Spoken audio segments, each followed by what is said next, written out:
ప్రతి వీడియో యొక్క డిస్క్రిప్షన్లో నోట్స్ లింక్ అనేది ప్రొవైడ్ చేశాను. అక్కడికి వెళ్ళి దాని మీద క్లిక్ చేస్తే డైరెక్ట్ టెలిగ్రామ్ ఛానల్లో నోట్స్ అనేది ఓపెన్ అవుతుంది. ఓకే, స్క్రోల్ చేస్తే అన్ని సబ్జెక్ట్స్ ఏవైతే ఉన్నాయో అన్ని సబ్జెక్ట్ యొక్క నోట్స్ మీకు టెలిగ్రామ్ ఛానల్లో దొరుకుతుంది. ఓకే, రిడాక్స్ టైట్రేషన్లో ఇప్పుడు మనం సెరిమెట్రీని డిస్కస్ చేద్దాం. Okay, cerimetry is a type of redox titration that uses ceric ammonium sulphate. అంటే సెర్రిక్ అమోనియం సల్ఫేట్ని యూజ్ చేస్తున్నాం అనమాట. ఇది వచ్చేసి మనకు strong oxidising agent. Okay, in presence of acidic మీడియంలో మనం సెరిమెట్రీ టైట్రేషన్ అనేది పర్ఫామ్ చేస్తాం అనమాట. ఓకే, నెక్స్ట్ వచ్చేసి ప్రిన్సిపల్ నేను మీకు దీని ద్వారానే ఎక్స్ప్లెయిన్ చేస్తాను. ఓకే, ప్రిన్సిపల్ ఫస్ట్ వచ్చేసి మనం బ్యూరేట్లో మనం సెర్రిక్ అమోనియం సల్ఫేట్ని తీసుకుంటాం. ఓకే, అనలైట్లో మనం Fe2+ తీసుకుంటాం. Okay, conical flask. సో మనకు ఇప్పుడు NH4CeSO4 ఏదైతే ఉంటుందో మనకు Ce4+ రిలీజ్ చేస్తున్నాం అనమాట. ఫస్ట్ ఒకటి గుర్తుపెట్టుకోండి, ఇది వచ్చేసి ఈ కాంపౌండ్ వచ్చేసి మనకు ఎల్లో కలర్లో ఉంటుంది. ఓకే, ఈ సెర్రిక్ అమోనియం సల్ఫేట్ ఏదైతే ఉంటుందో మనకు Ce4+ అయాన్స్ని రిలీజ్ చేస్తుంది అనమాట. ఓకే, మనకు రిలీజ్ చేసిన అయాన్స్ ఏదైతే ఉంటుందో మనకు అనలైట్తో రియాక్ట్ అవుతుంది. అనలైట్లో ఏముంది, మనకు Fe2+ అనేది ఉంది. ఓకే, ఈ Ce4+ Fe2+తో రియాక్ట్ అయ్యి Ce3+ అండ్ Fe3+గా మారుతుంది అనమాట.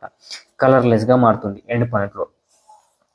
Colour from yellow to at end point కలర్లెస్గా చేంజ్ అవుతుంది అనమాట. ఇది వచ్చేసి మనకు సెరిమెట్రిక్ టైట్రేషన్. ఓకే, మీకు కన్ఫ్యూజన్ లేకుండా ఆక్సిడైజింగ్ ఏజెంట్, రిడ్యూసింగ్ ఏజెంట్ అవన్నీ ఏం కన్ఫ్యూజన్ లేకుండా డైరెక్ట్ మీరు ఇలా రియాక్షన్స్ రాసి ఇలా ప్రొసీజర్ ప్రిన్సిపల్ ఎక్స్ప్లెయిన్ చేస్తే చాలా అనమాట. ఓకే, అంతే. అందుకోసం నేను డైరెక్ట్ మీకు టైట్రేషన్ అనేది ఎక్స్ప్లెయిన్ చేసిన. ఇది వచ్చేసి ఆక్సిడైజింగ్ ఏజెంట్, ఇది రెడ్యూసింగ్ ఏజెంట్, ఇది ఎలా ఆక్సిడైజ్ అవుతుంది, ఇది ఇలా రెడ్యూస్ అవుతుంది అని అవన్నీ సోదొద్దు, మీరు కూడా కన్ఫ్యూజ్ అవుతారు. అందుకోసమే డైరెక్ట్ నేను ఎక్స్ప్లెయిన్ చేశాను అనమాట. ఓకే, వచ్చేసి బ్రోమాటోమెట్రిక్ టైట్రేషన్ అనమాట. Okay, principle in acidic medium potassium bromate reacts with potassium bromide to produce bromine. Okay, potassium bromite ఏదైతే ఉంటుందో పొటాషియం బ్రోమైడ్తో రియాక్ట్ అయ్యి ఇన్ అసిడిక్ మీడియం అంటే HCl మీడియంలో మనకు బ్రోమిన్ అనేది ఇస్తుంది అనమాట. ఓకే, ఇక్కడ ఏం చేయాలంటే ఫస్ట్ వచ్చేసి బ్యూరేట్లో మనం KBrO3 అండ్ HClని యాడ్ చేయాలి. ఓకే, బ్యూరేట్లో KBrO3 HClని యాడ్ చేయాలి. And take KBr in conical ఫ్లాస్క్లో మనం KBrని యాడ్ చేయాలన్నమాట. Okay, take methyl orange as an indicator in conical ఫ్లాస్క్లో మిథైల్ ఆరెంజ్ని యాడ్ చేయాలి. KBrO3 ఏదైతే ఉంటుందో మనకు KBrతో రియాక్ట్ అయ్యి Br2ని లిబరేట్ చేస్తుంది అనమాట. ఓకే, ఈ లిబరేటెడ్ Br2 ఏదైతే ఉంటుందో అనలైట్తో రియాక్ట్ అవుతుంది. అనలైట్తో రియాక్ట్ అయిన తర్వాత మనకు ఎండ్ పాయింట్ వచ్చేటప్పుడు ఈ Br2 ఏదైతే ఉంటుందో మళ్ళీ మిథైల్ ఆరెంజ్ ఇండికేటర్తో రియాక్ట్ అవుతుంది అనమాట. రియాక్ట్ మనకు పింక్ కలర్ ఏదైతే ఉంటుందో ఎల్లో కలర్గా మారుతుంది. ఎండ్ పాయింట్లో pink colour changes to yellow colour. ఇది వచ్చేసి మనకు బ్రోమాటోమెట్రిక్ టైట్రేషన్. మీరు ఇక్కడ కన్ఫ్యూజ్ అవ్వచ్చు, దీంట్లో అనలైట్ ఏది అని. అనలైట్ మనం నార్మల్గా ఫినాల్స్ అనిలిన్స్ని యూజ్ చేస్తాం అనమాట ఇందులో. ఓకే, ఇది వచ్చేసి మనకు బ్రోమాటోమెట్రిక్ టైట్రేషన్. అయోడిమెట్రిక్ టైట్రేషన్లో మనం ఏం చేస్తామంటే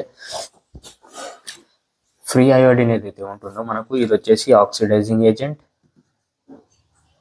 ఇది వచ్చేసి రెడ్యూసింగ్ ఏజెంట్. ఓకే, ఇవి రెండు రియాక్ట్ అయ్యి మనకు I- ఇస్తుంది అండ్ ఇది వచ్చేసి మనకు Na2SO4 అనేది ఇస్తుంది. ఓకే, ఇది వచ్చేసి రెడ్యూస్ అయిపోయింది, ఇది వచ్చేసి ఆక్సిడైజ్ అయిపోయింది అనమాట. Okay, gain of electron and lose of electron is known as reduce as well as oxidise. Okay, ఇది వచ్చేసి మనకు అయోడిమెట్రిక్ టైట్రేషన్ ఇలా జరుగుతుంది.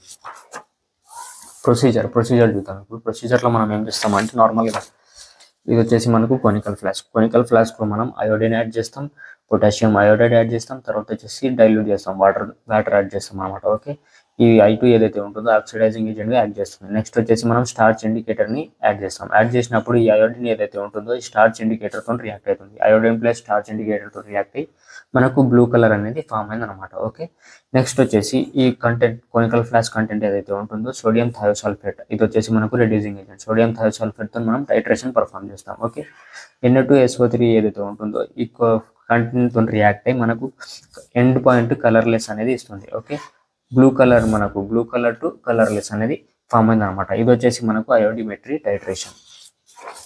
ఓకే, మీరు ఒకసారి రీడింగ్ ఇచ్చుకోండి, ఇందులో అంత ఏం లేదు.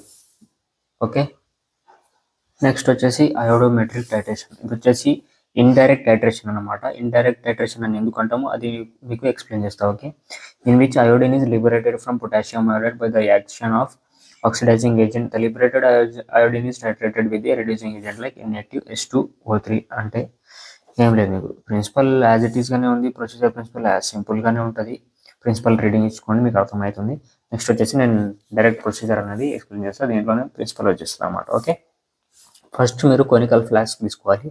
కొనికల్ ఫ్లాస్క్లో మనం పొటాషియం అయోడైడ్ని MnO2ని తీసుకోవాలి. ఓకే, ఇవి రెండు రియాక్ట్ అయ్యి మనకు అయోడైన్ని లిబరేట్ చేస్తాయి అన్నమాట. ఓకే, ఈ లిబరేట్ చేసిన తర్వాత మీరు ఏం చేయాలి, స్టార్చ్ ఇండికేటర్ అనేది యాడ్ చేయాలి ఇందులో. Okay, starch indicator iodine and starch indicator రెండు రియాక్ట్ అయ్యి మనకు iodine plus starch indicator complex అనేది ఫామ్ అయింది. ఇది వచ్చేసి మనకు బ్లూ కలర్ అన్నమాట. ఓకే, బ్లూ కలర్ అనేది ఫామ్ అయింది. ఇప్పుడు దీంట్లో బ్లూ కలర్ అనేది ఉంది. ఓకే, తర్వాత ఈ కొనికల్ ఫ్లాస్క్ కంటెంట్ మనం సోడియం థయోసల్ఫేట్ రెడ్యూసింగ్ ఏజెంట్ అన్నమాట. ఇది దీంతో రియాక్ట్ చేయాలి. రియాక్ట్ చేస్తే మనకు బ్లూ కలర్ అనేది బ్లూ కలర్ టు ఎండ్ పాయింట్కి వచ్చేసి కలర్లెస్గా మారుతుంది అనమాట. ఓకే, ఇది వచ్చేసి మనకు అయోడిమెట్రీ టైట్రేషన్. ఓకే, మీకు అర్థమైంది కదా, ఈజీగానే ఉంది, అంత హార్డ్గా ఏం లేదు.